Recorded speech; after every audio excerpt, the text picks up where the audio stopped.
En el año 1906, en una exposición de animales que se hizo en una granja de Plymouth, en Inglaterra, este señor, Sir Francis Galton, reunió a 776 personas, las hizo pasar frente a un buey y cada persona escribió su estimación acerca del peso del buey. Era gente del público, no sabía nada de animales, y su estimación la puso en una urna como un voto secreto. Cada persona pasaba frente al buey, lo miraba, estimaba su peso, lo escribía en un voto y lo depositaba en una urna. Este fue un experimento muy simple, pero tuvo resultados muy importantes en las matemáticas. Era el nacimiento de la estadística de la regresión. Entre los que estimaban el peso habían unos pocos granjeros, unos pocos carniceros que tenían experiencia en el peso de animales, pero la mayoría era gente común y corriente, era gente del público, personas que no tenían idea de la estimación del peso de un buey. En la estimación de la gente, el promedio fue 1.187 libras, siendo que el peso real del buey era 1.188 libras. Se podría pensar que este resultado fue una coincidencia, pero no fue así, porque el experimento desde entonces se ha repetido muchas veces, no con el buey, sino que con una serie de otras cosas. Por ejemplo, estimar la cantidad de dulces que hay dentro de un gran frasco, o estimar la cantidad de gente que aparece en una fotografía, etc. El resultado siempre ha sido con una exactitud mayor que el 90%. Lo más curioso es que las estimaciones de un grupo de expertos, de carniceros, de granjeros acostumbrados a estimar el peso del buey, fueron menos precisas, no llegaron al 80%, que los votos de las 787 personas. El resultado de este experimento entonces fue que las estimaciones de un grupo de gente completamente ignorante fueron más exactas que las estimaciones de un pequeño grupo de expertos, lo que sí que los ignorantes eran muchos más. Francis Galton, que era, entre paréntesis, primo de Charles Darwin, él vivió en esa misma época, fue contemporáneo de Darwin, se entusiasmó mucho con este resultado y publicó un artículo en la revista Science, que en ese entonces ya existía, llamado Vox Populi. Este artículo hablaba sobre las ventajas de la democracia como sistema político, diciendo que una multitud era más inteligente, aunque fueran gente muy tonta o gente muy poco preparada, era más inteligente siempre que un grupo de expertos, tenía un mayor porcentaje de aciertos que un grupo de expertos. Con lo que rebatía un argumento que en ese tiempo era muy popular, que era contra el voto igualitario. El sentido común dice que el voto de un borracho de la calle no puede valer lo mismo, un vagabundo, un ignorante no puede valer lo mismo que el voto de un catedrático universitario. Sin embargo, Galton, apoyado en este experimento, decía todo lo contrario, que siempre, no importaba lo ignorante que fuera la gente, siempre en una multitud iba a tener más decisiones más acertadas que en un grupo de expertos. ¿En qué se basaba para decir esto? Bueno, Galton fue el inventor, por decirlo así, de la correlación y de la regresión matemática. El argumento era sencillo, potente y bastante exacto. Este experimento, como les dije, se ha repetido muchas veces y siempre ha dado resultados muy exactos. Y se basa en el hecho de que en una multitud muy grande las estimaciones que sobrepasan el valor real y las estimaciones que están bajo el valor real se anulan, lo que da que los resultados den muy cerca del valor real a medida que es más grande el grupo de los que estiman un valor. La explicación matemática es que si se cumplen ciertos requisitos, una multitud efectivamente va a ser mucho más exacta en hacer una predicción que un grupo de expertos. Básicamente los requisitos son tres. El primero es que la pregunta sea objetiva, clara. Ese es un problema para lo que decía Galton acerca del valor de la democracia en las multitudes. Porque las decisiones en política no son precisas ni claras, son siempre decisiones ambiguas, riesgosas, etc. El segundo requisito es que las estimaciones deben ser completamente independientes. Nadie debe saber lo que votó, lo que estimó otra persona. Porque si hay comunicación entre los que estiman, no se produce el resultado exacto. El tercer requisito es que tiene que ser un número grande de personas que estimen. Mientras más grande, más exacta será la estimación. Como les dije, esto está comprobado con experimentos. Si tú vas a YouTube y buscas sabiduría de las multitudes, vas a ver que ese experimento se ha hecho muchas veces, se sigue haciendo y siempre sigue dando los mismos resultados. O sea, la sabiduría de las multitudes existe siempre y cuando se den los tres requisitos que habíamos dicho. Galton fue una persona extraordinaria, como les dije, fue primo de Charles Darwin, primo hermano, fue contemporáneo. La publicación del origen de las especies de Charles Darwin produjo en Galton una conmoción intelectual muy grande y fue lo que lo llevó a hacer sus experimentos. Era un tipo bastante loco, andaba con una libreta para todos lados y anotaba datos de todo. Estaba obsesionado con la frecuencia. Por ejemplo, anotaba cuántas mujeres lindas, normales y feas pasaban por la calle. Anotaba la forma en que se sentaba la gente. Anotaba las medidas de las personas, las medidas del brazo, del cráneo. Hizo tabulaciones de miles de medidas y fue un gran teórico de la teoría de la frenología, que decía que se podían encontrar criminales por las proporciones que había en la cabeza de las personas, por las medidas. Algo completamente desacreditado hoy. Galton inventó el uso de las huellas digitales en criminología. Hizo aportes muy grandes en genética. En fin, fue un tipo que publicó muchísimo, hizo grandes aportes, que tuvo conclusiones muchas veces equivocadas, pero para la estadística es el padre de la correlación y de la regresión, que es lo que vamos a ver en esta clase.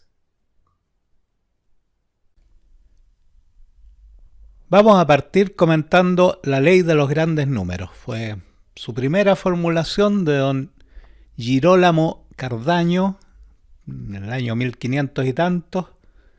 Fue la siguiente: la precisión de las estadísticas empíricas tiende a mejorar con mayor número de intentos. Mientras más intentos, más precisa la predicción estadística.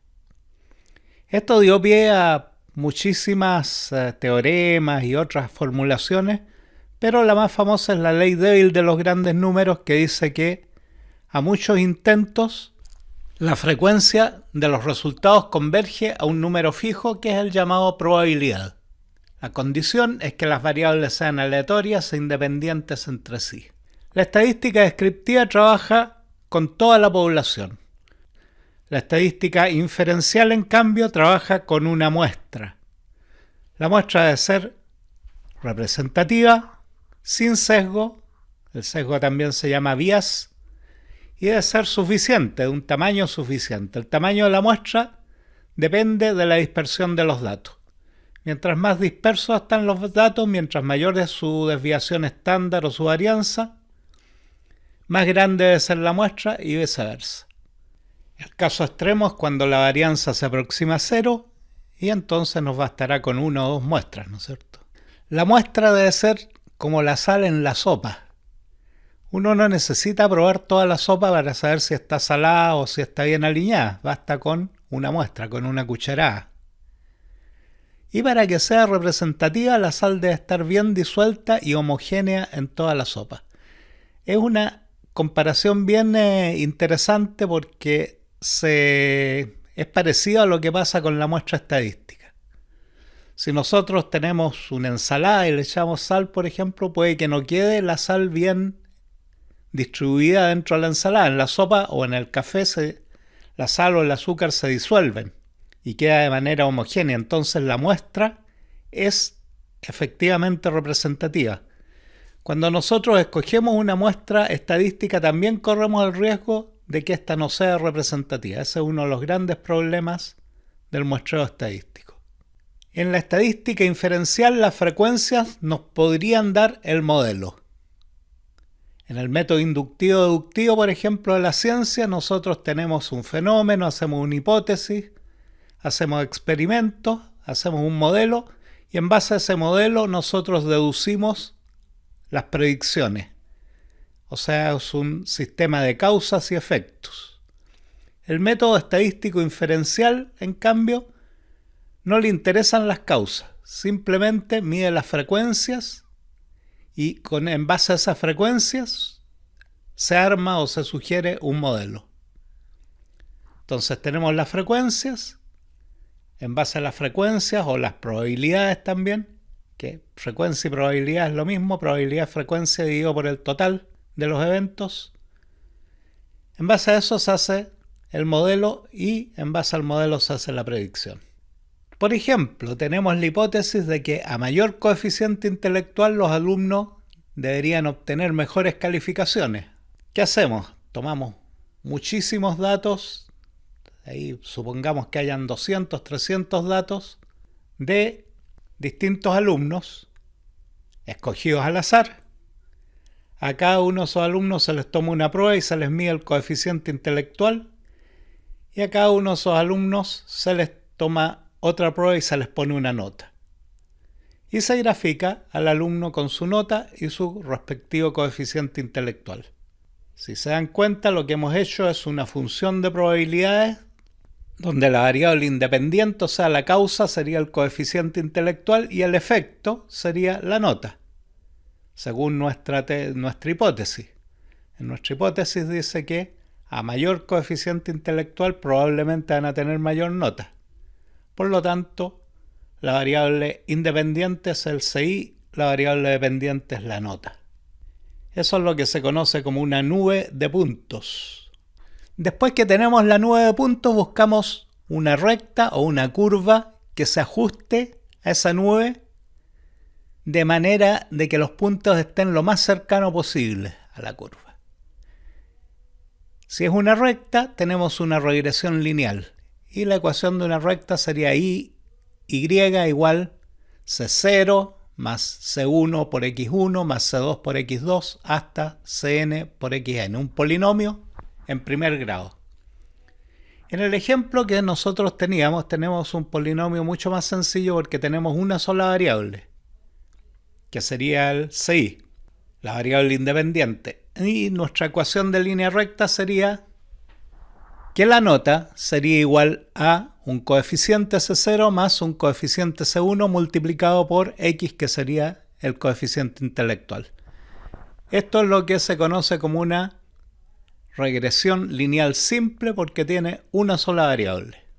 Con un modelo de este tipo nosotros podríamos decir la probabilidad de que alguien con un coeficiente intelectual de 105, por ejemplo, ¿cuál es la nota más probable que puede sacar en el examen? Hay distintas rectas o curvas conocidas que pueden ajustarse a las nubes de datos. Por ejemplo, tenemos una recta ahí, que es una buena aproximación la primera. La segunda no es muy buena, tenemos una gran dispersión alrededor de la recta, pero se nota cierta tendencia en la nube de puntos a subir a medida que se avanza en el eje X. La tercera no es una recta, es una curva, pero tiene buenos ajustes. Mientras más cerca están los puntos de la recta o de la curva, el modelo tiene menos error. La diferencia, la distancia son errores. Abajo tenemos otra recta, otra curva y finalmente tenemos el caso donde los datos están tan dispersos que no existe ninguna curva que se pueda ajustar a ellos. O sea, ahí los datos tienen todos la misma probabilidad de aparecer. Además de la regresión, que puede ser lineal u otra curva conocida, se puede calcular la correlación. La correlación es la medida en que están dispersos los datos, la medida en que están alejados los datos de la curva que nosotros hemos hecho, de la recta o de la curva. Por ejemplo, en el lado izquierdo tenemos una alta correlación, la nube de datos está muy concentrada, muy cerca de la recta de la regresión lineal.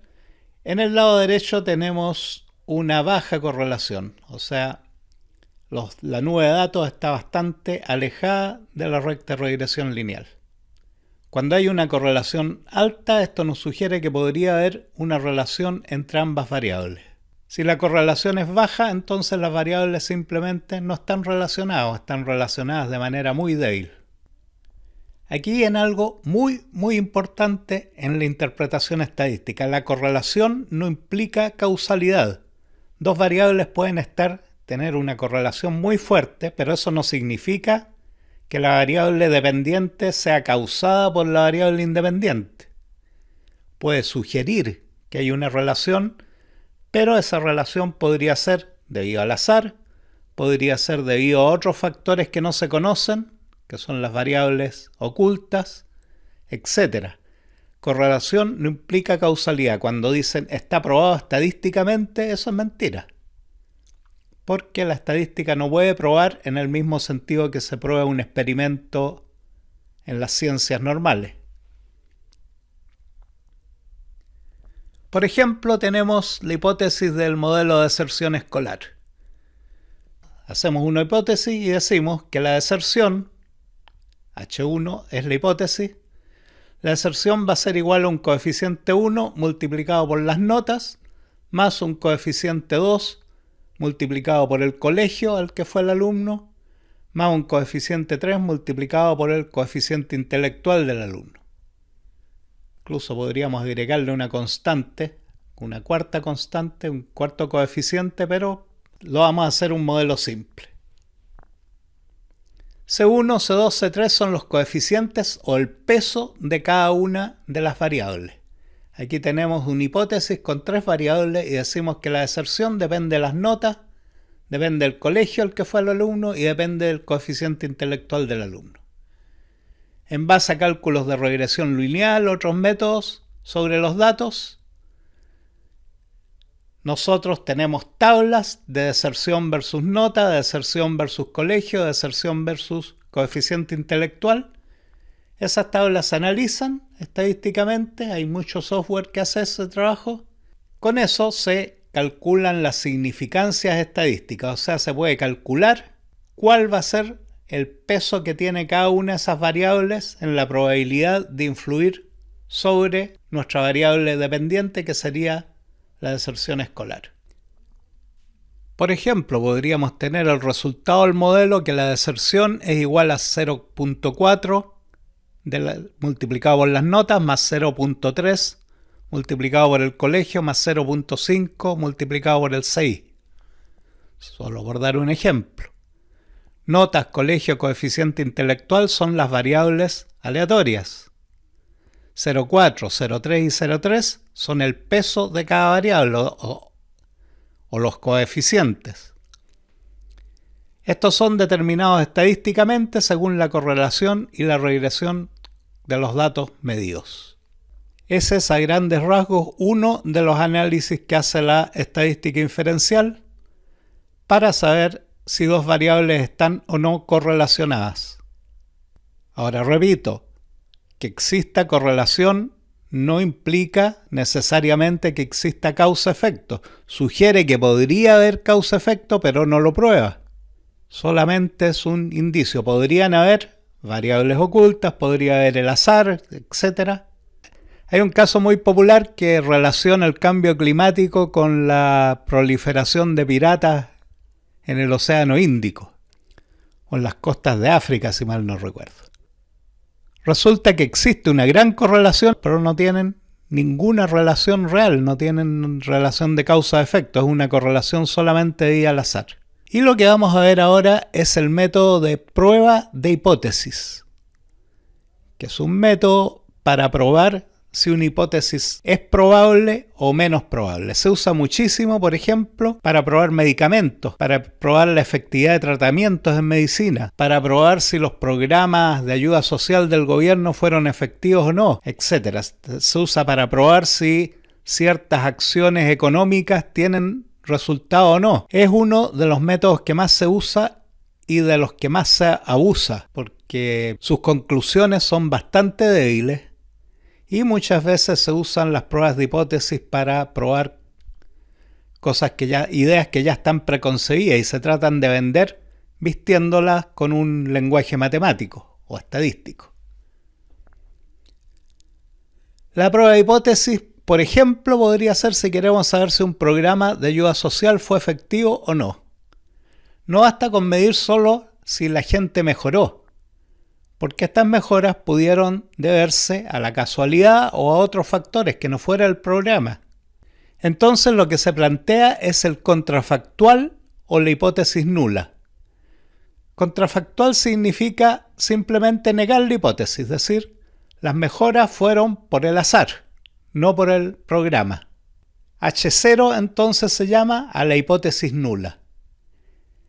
Y el método de prueba de hipótesis es el que trata de probar la hipótesis nula. Trata de probar que la hipótesis que nosotros teníamos es falsa, demostrando que no existe ninguna significancia estadística entre las variables.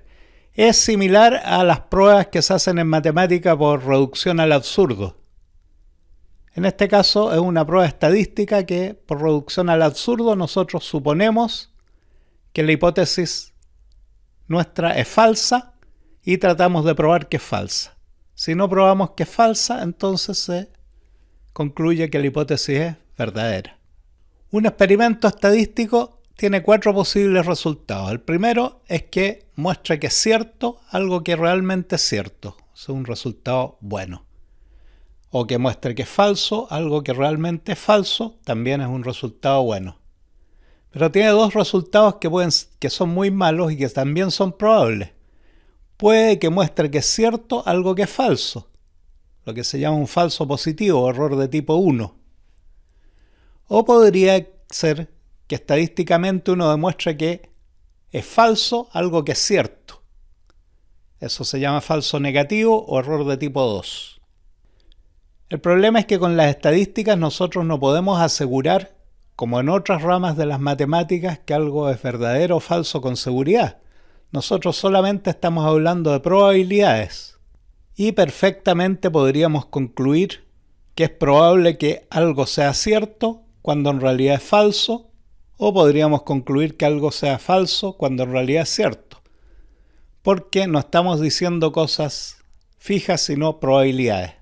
Como dijimos, se trata en los experimentos estadístico de probar la hipótesis nula, H0, con una especie de reducción al absurdo.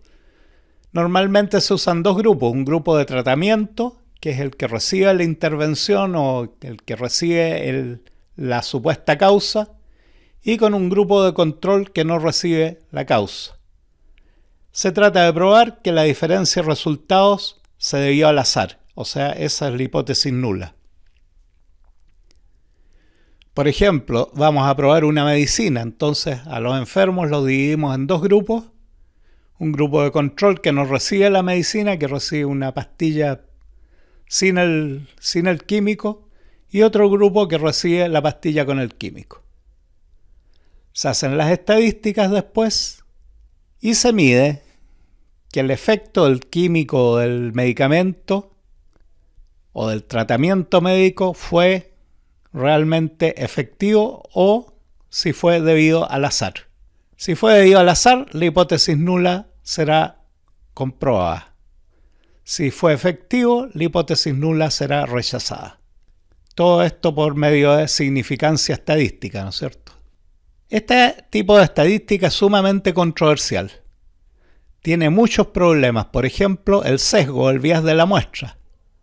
La muestra puede no ser totalmente al azar y sobre representar un grupo o subrepresentar a otro. La dispersión de los datos y una muestra insuficiente. Podemos tener una muestra que no sea representativa del total y eso nos lleva a conclusiones totalmente equivocadas. igual que nos podría llevar el sesgo. Tenemos problemas de significancia estadística, que la cercanía o el ajuste de la curva no sea lo suficientemente bueno. Y tenemos otro problema, que en la muestra, los sujetos de muestra, su correlación entre ellos tiene que tender a cero, tienen que ser lo más independientes posible. Porque como vimos en la ley de grandes números, para que se cumpla, se tiene que cumplir que todos los sucesos o todos los individuos deben ser independientes entre sí, no deben tener ninguna relación. Tal vez recuerden, en el experimento de Galton que hablamos al principio, la gente no podía saber que había votado el otro, porque si la gente supiera, se dejaba influenciar y se perdería el efecto de la sabiduría de las multitudes. Esa es a grandes rasgos la estadística inferencial. Esos son sus métodos de manera bastante resumida. Y lo más importante es que estén conscientes cuáles son sus problemas, porque este tipo de estadística se usa muchísimo de mala manera. Se usa para engañar o para vestir con ropaje matemático ideas que son totalmente sesgadas o que son voluntariosas o que sencillamente no tienen sustento. Los dejo con esta cita sobre las estadísticas que, además de ser muy divertida, tiene bastante verdad en algunos casos. La estadística, si bien es cierto, es parte de las matemáticas, es seria, pero no siempre se usa seriamente. Es muy fácil usarla de manera mañosa para engañar y eso es algo que se hace muy frecuentemente, especialmente en los campos de ciencias sociales, economía, donde es mucho más difícil obtener métodos que den resultados con alta probabilidad de ser predictivos.